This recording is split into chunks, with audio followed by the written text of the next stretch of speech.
Hello students, welcome to रोशन की class YouTube channel. दोस्तों, आप सभी का आज की इस हिंदी की पाठ्य योजना की वीडियो में एक बार फिर से बहुत बहुत स्वागत है। आज की इस वीडियो में हम यहाँ पे देखने वाले हैं कक्षा 7वीं की यहाँ पे पाठ्य योजना। थोड़ा सा धुंधला सा आपको दिख रहा होगा ये पीडीएफ, लेकिन सिर्फ यही आपको पहला पेज थोड़ा सा धुंधला दिखेगा और एक एक चीज़ फिर भी मैं पढ़ के बता दूंगा, जिससे आप लोगों को कोई दिक्कत नहीं होगी। नेक्स्ट पेज से आपको सारी चीज़ें क्लियर दिखेंगी। तो हेल्पफुल लगे, अगर आप लोग हेल्प मिले इस वीडियो से तो वीडियो को लाइक करिएगा।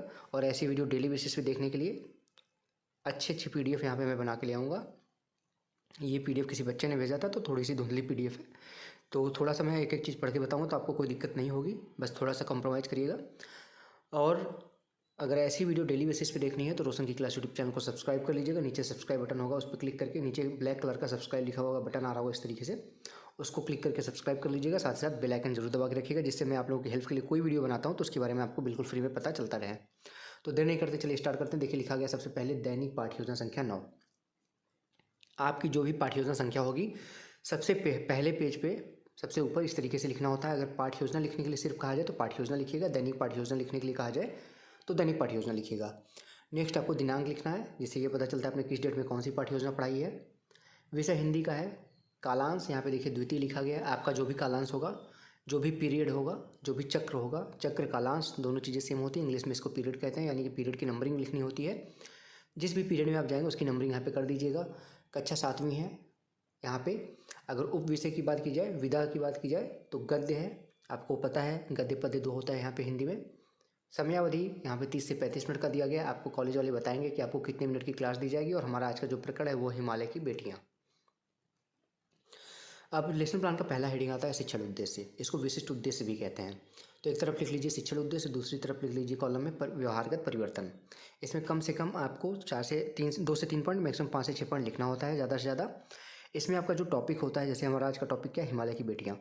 तो हिमालय की बेटियाँ टॉपिक पढ़ाने के बाद बच्चों को आप क्या सिखाना चाहते हैं, उनके अंदर किस प्रकार की नॉलेज डेवलप करना चाहते हैं, उनके अंदर किस प्रकार का के ज्ञान का विकास करना चाहते हैं, उसके बारे में कम से कम 2 से 3 पॉइंट और मैक्सिमम 5 से 6 पॉइंट लिखना होता है। तो देखिए, पहला पॉइंट लिखा गया ज्ञानात्मक, भाषा तत्वों का ज्ञान हो सकेगा।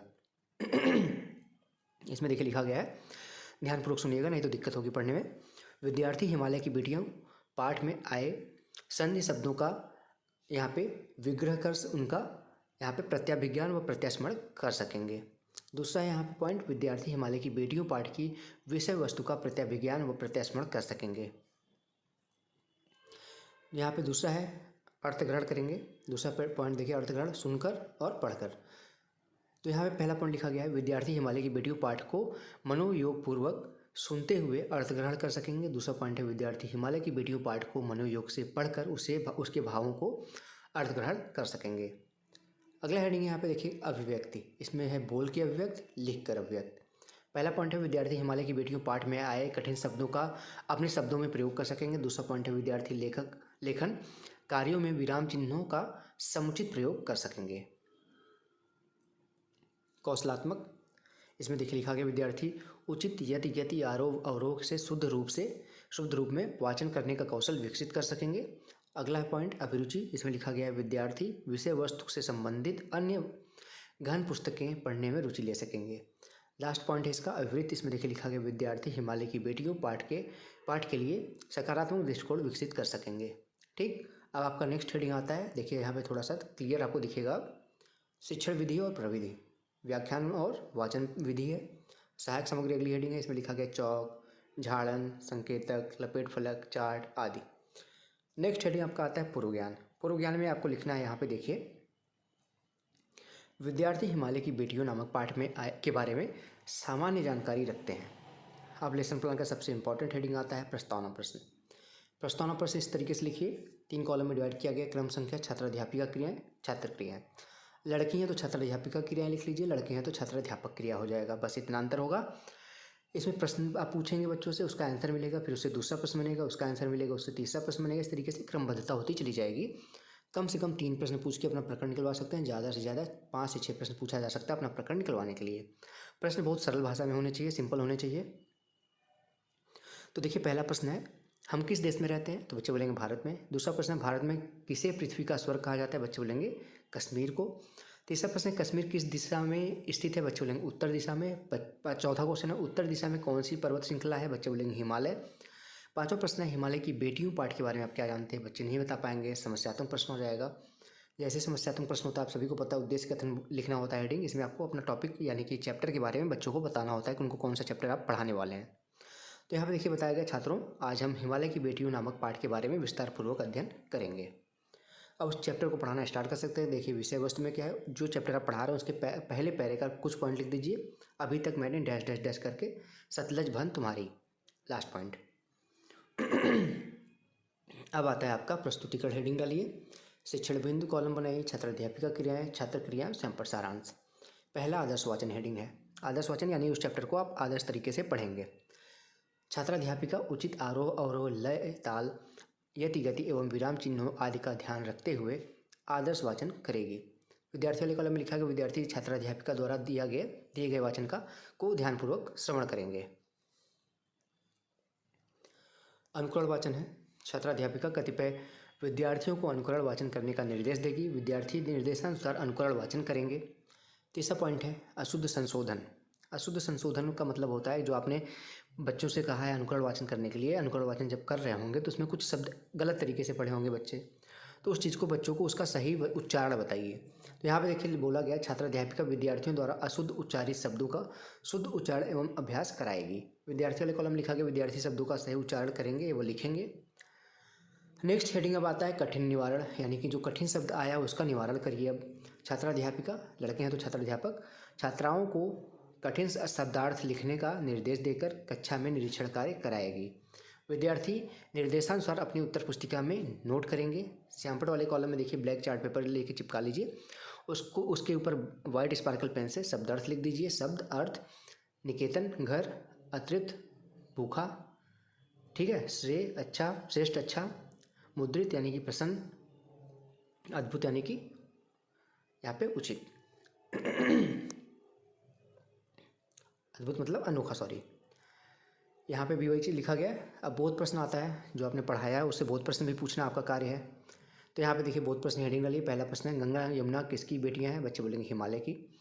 दूसरा प्रश्न है लेखक ने नदियों का दामाद किसे कहा? बच्चे बोलेंगे समुद्र को। तीसरा प्रश्न है काका कालेलकर ने नदियों को क्या कहा? बच्चे बोलेंगे लोकमाता।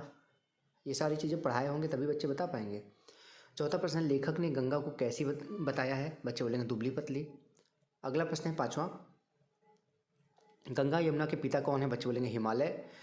नेक्स्ट मौन वाचन है। मौन वाचन में बच्चों को जो आपने पढ़ाया था उसी को अब मन में कहेंगे उसको पढ़ने के लिए। तो मौन वाचन में देखिए यहाँ पे लिखा गया है छात्राध्यापिका निर्देशानुसार विद्यार्थियों को मौन वाचन करने का निर्देश देगी। विद्यार्थी वाले कॉलम में देखिए लिखा है विद्यार्थी निर्देशानुसार मौन वाचन करेंगे, यानी कि विद्यार्थी जो है अब उस चैप्टर को जो आपने पैरा पढ़ाया था उस चैप्टर को मन में अपने सभी बच्चे पढ़ेंगे, शोर नहीं करेंगे। इसके बाद आता है यहाँ पे विचार विश्लेषणात्मक प्रश्न। यहाँ पे देखेंगे आपने पढ़ा तो लिया, बहुत प्रश्न भी पूछ लिया, अब विचार विश्लेषणात्मक प्रश्न भी आपको पूछना होता है। तो यहाँ पे देखिए पूछा गया पहला प्रश्न है, यहाँ पे देखिए पहला प्रश्न है हिमालय को किसका ससुर बताया गया है? स्पष्टीकरण, इसका आंसर भी लिखा गया हिमालय को समुद्र का ससुर बताया गया है। दूसरा यहाँ पे प्रश्न है नदियों को माता बनने से पहले किस रूप में देखा जाएगा? बच्चे बोलेंगे स्पष्टीकरण में, उसका आंसर देंगे। यहाँ पे आंसर लिखना नहीं होता, अगर लिख दे रहे हैं तो कोई दिक्कत नहीं है। नदियों को माता बनने से पहले बेटियों के रूप में देखा जाएगा। नेक्स्ट आप देखेंगे यहाँ पे तीसरा प्रश्न है, यहाँ पे हिमालय की पहाड़ियाँ कैसी हैं? स्पष्टीकरण, हिमालय की पहाड़ियाँ यहाँ पे बर्फीली नग्न है, ठीक है। उसके लास्ट हेडिंग आप सभी को पता है लेसन प्लान में आता है गृह कार्य, यानी कि होमवर्क। बच्चों को घर से करके लाने के लिए होमवर्क जरूर देना चाहिए, जिससे बच्चे घर पे जाएं और इस चीज़ का रिवीजन करें। आपके द्वारा पढ़ाई गई चीज़ों को रिवीजन जब करेंगे तो और अच्छे तरीके से उनका तैयार हो जाएगा। और एग्जामिनर भी देखता है कि आपने जब पढ़ा लिया बच्चों को, तो काफ़ी बच्चे नर्वस होते हैं पढ़ाते समय, तो वो लास्ट हेडिंग गृह कार्य देते नहीं कार्य और वो जाके क्लास में बैठ जाते हैं। तो ऐसा ना करिए, जब पूरा पढ़ा लिए तो गृह कार्य वाला काम जरूर दीजिए, जिससे आपका कंप्लीट लेसन प्लान सही कंप्लीट हो जाए। तो यहाँ पे देखिए गृह कार्य में एक प्रश्न दिया गया है, हिमालय की बेटियों पाठ को अपने शब्दों में लिख कर ले आना है। तो बच्चे उसको लिख के ले आएंगे अपने शब्दों में। तो ये था दोस्तों आज के लेसन प्लान। आशा करता हूँ आप लोगों को अच्छी लगी होगी वीडियो, थोड़ी सी धुंधली थी कहीं पे, तो उसको कॉम्प्रोमाइज़ करिएगा। एक चीज़ मैंने पढ़ दिया है, आप थोड़ा सा हेल्प ज़रूर मिला होगा आप लोगों को। तो अगर हेल्प मिला है तो प्लीज़ वीडियो को लाइक करना मत भूलिएगा। अगर ऐसी वीडियो डेली बेसिस पे आप लोग देखना चाहते हैं, अच्छी पीडीएफ बनाऊंगा, ऐसी नहीं अच्छी क्वालिटी की पीडीएफ आपको प्रोवाइड करूँगा, तो रोशन की क्लास यूट्यूब चैनल को सब्सक्राइब भी कर सकते हैं। नीचे सब्सक्राइब बटन है, उस पर क्लिक करके सब्सक्राइब कर लीजिए। साथ ही साथ बेल आइकन जरूर दबा के रखिए। इस वीडियो की अगर आप लोगों को PDF चाहिए तो रोशन की क्लास टेलीग्राम चैनल पर जाके बिल्कुल फ्री में इस PDF को डाउनलोड कर सकते हैं। ठीक है दोस्तों, तो मिलते हैं नेक्स्ट वीडियो में। तब तक के लिए आप सभी का बहुत बहुत धन्यवाद। जय हिंद, वंदे मातरम।